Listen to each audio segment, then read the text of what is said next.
Biden has been a catastrophe. So I will be voting for Trump. Having said that, I stand by what I said in my suspension speech.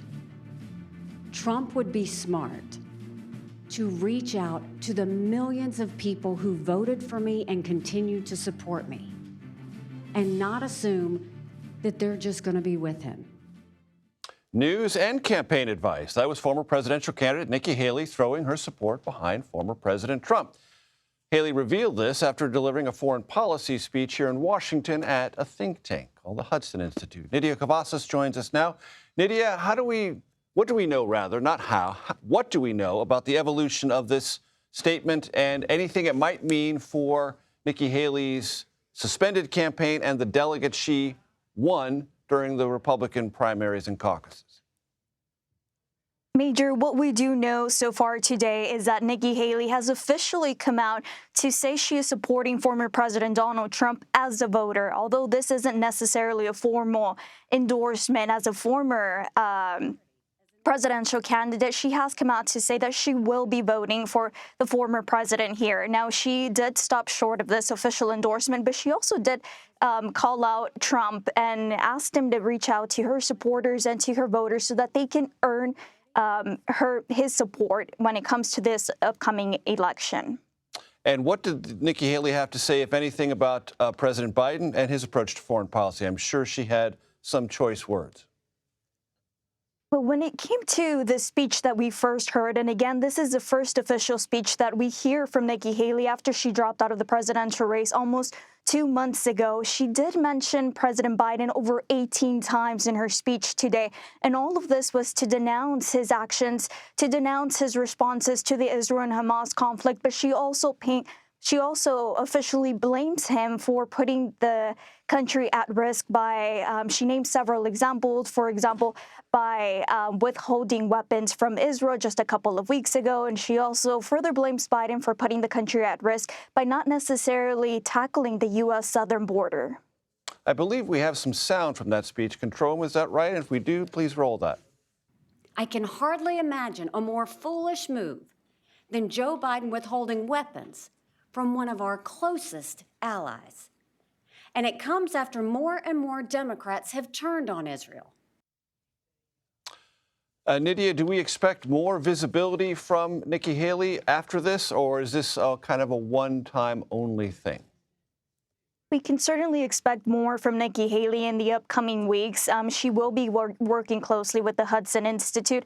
And again, her focus is going to be on foreign policy. Now, what we heard today was very similar to what we had been hearing from Haley throughout the campaign trail across various states in the country. And her message today remains very similar, which is she's sending a warning that if the president and who ends up leading the country in November doesn't necessarily tackle Russia, China, Iran, then the country would fall at risk. And this is why she has continuously been expressing the need to support allies, which includes Israel and Ukraine. And again, in one of her speeches today, she also denounced Republicans in Congress for failing to act on this. As she says, any aid that's sent is not necessarily a foreign aid, but it is rather an investment in the country's peace. Nidia Cavazos, thanks so much. I want to bring in our political strategist panel. Maura, Gillespie, and Chuck Rocha join us now. Maura served as an advisor to former House Speaker John Boehner and Congressman Adam Kinzinger. Chuck served as a senior advisor to Bernie Sanders' 2020 presidential campaign. Maura, let me start with you. Surprised, not surprised, Nikki Haley? I'm surprised because I don't necessarily understand why you have to go out and tell everyone who you're voting for. I don't think it's required. No one needs to know that you're choosing between the two and who you choose. So I am surprised. I don't know what the benefit is to coming out and having this announcement. I know it's not an endorsement, but is it not? Most voters will not understand the technical difference. I agree with you. And I think that is a disservice to her supporters who have been pretty vocal in the primaries recently.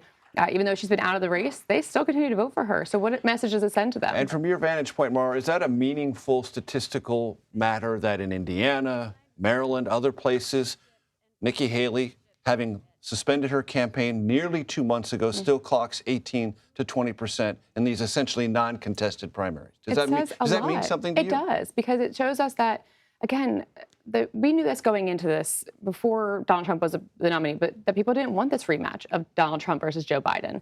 They're still telling us that, especially Republicans who are dissatisfied with their choices and wanting to have somebody else to look to. You know, Nikki Haley, sure, if she was going to vote for Trump, that's great. You don't need to tell everyone that. You also have this option. It's called a write-in. You can do that as well. So I don't know that. I don't know that this really does move the needle for the Nikki Haley voters. Maybe for some of them it does, but I still think they're going to be questioning what happened here and what's really the motivation behind it. Chuck, is she running for VP? I don't know. Well, let me pick up on that. About a week ago, Chuck, as you know, there was one story that Nikki Haley was under consideration. And within an hour on his social media platform, former President Trump said, no, she's not. Do you think in any way, shape, or form this might change that calculation? I don't think it changes it, and I think Nikki Haley wants to be the president in 2028, and that's why you saw her do what she did today. Right. I am not a lobbyist. This is a long-term play. This is a political move. And when you want to talk about politics, I've been doing politics for 34 years. She wants to be the president. She's young. She's dynamic. She got a lot of support. She's still getting 20%, to your point, of people voting for her, and she ain't even running on the ticket. Like now, spending no money, doing nothing. Absolutely. And that's a problem in states like Wisconsin, Michigan, Pennsylvania, Arizona. I know we'll get to that. But I don't think all of those people flock to Joe Biden. I'm not stupid. But I think that if enough of them skip that part of the top of the ballot or a little bit of support to Joe Biden, it goes a long way. So I want to ask you from your vantage point, Chuck, this week, former President Trump completely mangled a message on contraceptives and access. Someone associated with this campaign posted a video that said something about a unified Reich. Long term, which is more politically problematic for the former president? Anything to have to do with a woman's body. You saw Democrats win on that in 2022. It's a powerful message.